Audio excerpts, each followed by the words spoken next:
is going on, guys? Blink here, and today I'll be going over the new 4.2 patch notes and let you guys know my thoughts. Now, I'm still going to be releasing a guide today, so be on the lookout for that. Also, the V-Bucks giveaway is still going on, so make sure to visit the link in the description to enter. And lastly, don't forget to subscribe and turn on notifications as opposed to Amazon gift card code in the comments every time I upload. By turning on notifications, you'll have a way better chance of getting here first and redeeming that code. Anyways, guys, let's get into the video. So, as you guys know, there was an issue yesterday which delayed the patch release, but it's finally here today. And we get to talk a little bit about the biggest part of this update, which is the new Famas that has been added. This is awesome because we can finally have another weapon we can use as a potential primary AR. There hasn't been any weapon updates when it comes to your main AR, and this Famas is basically that fourth weapon. So now we have the M16, Burst, Scar, and now the Famas. Now, as you guys know, I've created a comparison between the Burst and the auto rifles a few days ago, which is kind of unfortunate as this new Famas gets announced a day later. Now, most of the explanation is pretty accurate, except I now have to try the Famas a little to figure out if it's basically the same as the Blue Burst or maybe different. The Famas has a grade of Epic and Legendary, which is of course purple and gold. So maybe a stronger version of the common burst we have.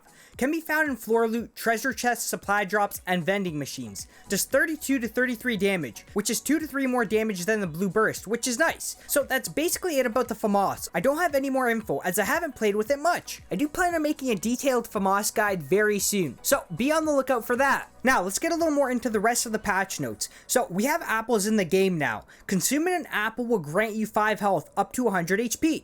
Can uncommonly be found around certain trees throughout the map. So, I haven't been able to find any yet. So, that uncommon statement is pretty true. But it's pretty cool since if you only have bandages and if you find an apple, you can pick them up and get yourself to 100 HP. Now, I think they purposely made them uncommon. That way, medkits are still super superior. So, next on the list, the suppressed submachine gun has been buffed, which is pretty great because that weapon was barely touched by anyone. So the common has a damage increase of 20, used to be 17. Uncommon is now 21, was 18. And the rare is now 22, was 19. Hopefully now you can kind of incorporate this weapon to use in early game, as the ARs are still top tier. Now I do find that the suppressed submachine gun does have pretty good accuracy when jumping around. So it would be nice to use if you can't find a shotgun and you're fighting an opponent inside a house. It's now got a little more power and decent accuracy while jumping, so it can be more viable in close range fights. Now obviously don't be replacing with the shotguns, but I'm just saying it's got a little more kick to it. And maybe, just maybe, if it's actually pretty good, I might just be able to make some sort of guide on it, but I doubt it. So next we have increased accuracy reset speed by 25%.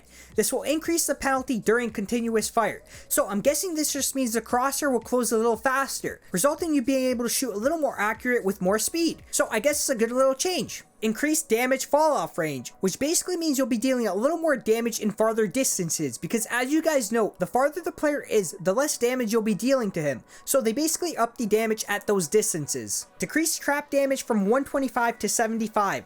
Reset time decreased from 6 seconds to 5 seconds. So now you're less likely to get eliminated by a trap, as it'll take 75 off your health instead of 125.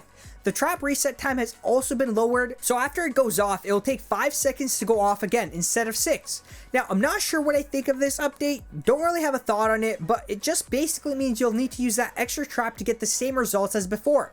The only situation I can see this affecting traps is using it inside buildings. You can't really get players into walking into 2 traps, as they'll probably see that second one. The only place I can think of that it doesn't affect traps is boxing players in and trapping them. I usually just spam traps all around the box, so they're dead either way. Remote explosives now damage all structures within range, where or not they are visible from the explosion center. Damage radius and throw distance have been increased. Delay between sequential explosions have been reduced from 0.25 seconds to 0.175 seconds. Delay before detonating charge or throwing another one has been reduced from 0.75 seconds to 0.15 seconds. So the remote explosives weren't really used that much at all, as I'd rather carry grenades. So it's good that Epic have now basically buffed the remote explosives in any weight. Basically it's good to buff anything that isn't really being used. Their goal is to get more players to use the items a little more that are just laying around most of the game, just like the suppressed submachine gun. So good on them for buffing these items. Add an auto pickup option for pickups on PC and consoles.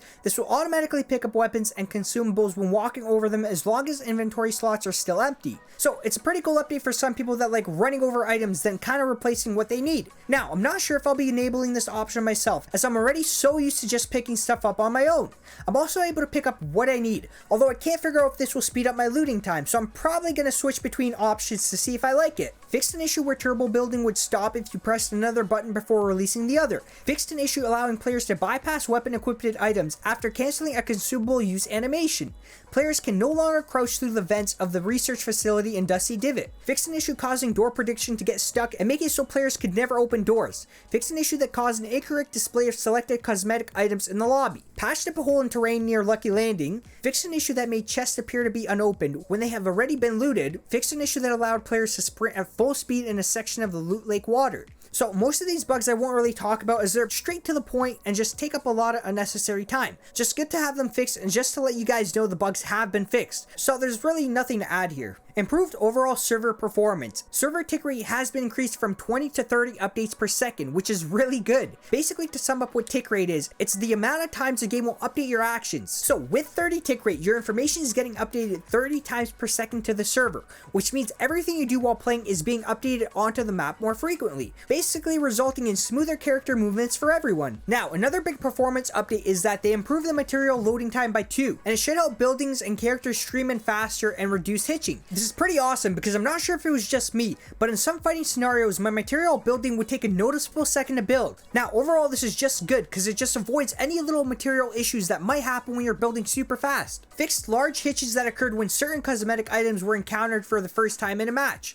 Improved frame rate when using hop rocks by optimizing its particle effect. Fixed remote players appearing to jump far too high when their connection went bad or there was a server hitch. So that was the rest of the performance updates. Not much to add, just more great fixes. Now, let's get into the audio fixes, actually something I've been waiting for. So, to help differentiate between above-below footstep sounds, we've added an additional layer of footsteps that are above you based on the surface type. Wood has creaks, stone has crunches plus gravel noises, and metal has rattles. So, this is great because it's especially good for players that land around tilted towers, as they can now differentiate if players are above them or below them by just listening for the new sound effects. I'm hoping these sound effects do make a big difference, as it was pretty annoying not being able to tell if a player was above or below. So finally, this last bug fix, which was actually super annoying. Fixed an issue that could cause audio to cut out after an elimination. This would happen once in a while after dying, and it seemed like you died instantaneously because you wouldn't hear that shot that killed you. It was pretty annoying, I must say. So it's just another great bug fix. Well guys, it's basically everything about the newest patch. Hopefully you guys have enjoyed this little review, and a like and a sub will be greatly appreciated as it does help me out a lot.